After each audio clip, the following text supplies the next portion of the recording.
మరోవైపు ఖైదీ నెంబర్ 150 కలెక్షన్ల విషయంలో ఎప్పటికప్పుడు అఫీషియల్ అప్డేట్స్ వస్తున్నాయి. తొలి రోజు వసూళ్ల మీద అల్లు అరవింద్ ప్రెస్ మీట్ పెట్టి మరీ లెక్కలు చెప్పాడు. ఆ తర్వాత వీకెండ్ వసూళ్ల మీద మాట్లాడాడు. కానీ ఖైదీ నెంబర్ 150కి పోటీగా విడుదలైన నందమూరి బాలకృష్ణ సినిమా గౌతమిపుత్ర శాతకర్ణి కలెక్షన్ల గురించి మాత్రం అఫీషియల్ అనౌన్స్మెంట్ ఏమీ లేదు. దర్శక నిర్మాత క్రిష్ కానీ ఇంకొకరు కానీ బాక్సాఫీస్ ఫిగర్స్ గురించి మాట్లాడట్లేదు.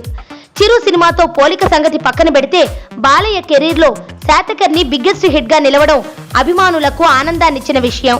ఈ చిత్రం బాలయ్యకు తొలి 50 కోట్ల షేర్ మూవీగాను నిలిచింది. కానీ ఈ సంగతులేవి అధికారికంగా చెప్పలేదు శాతకర్ణి టీం. అయితే సినిమా విడుదలై 20 రోజులు దాటాక ఎట్టకేలకు హీరో బాలకృష్ణే కలెక్షన్ల గురించి ప్రస్తావించాడు. అలాగని ఆయనేమి వివరాలు చెప్పలేదు. టి సుబ్బిరామిరెడ్డి శాతకర్ణి టీంను సత్కరించిన సందర్భంగా బాలయ్య మాట్లాడుతూ, పండక్కి ఏ సినిమా ఎక్కువ కలెక్షన్లు సాధించిందో అందరికీ తెలుసు. అయితే మాకు నెంబర్ల గురించి పట్టింపు లేదు. నా సినిమాల్ని ఎక్కడ పెట్టాలో వాటి స్థానం ఏంటో నా అభిమానులకు తెలుసు. ఈ విషయాలన్నీ నా అభిమానులు చూసుకుంటారు. వాళ్లే నాకు అన్ని నర్మగర్భమైన వ్యాఖ్యలు చేశారు బాలయ్య. ఈ వ్యాఖ్యలపై ఒక్కొక్కరు ఒక్కో రకంగా వ్యాఖ్యానాలు చేస్తున్నారు.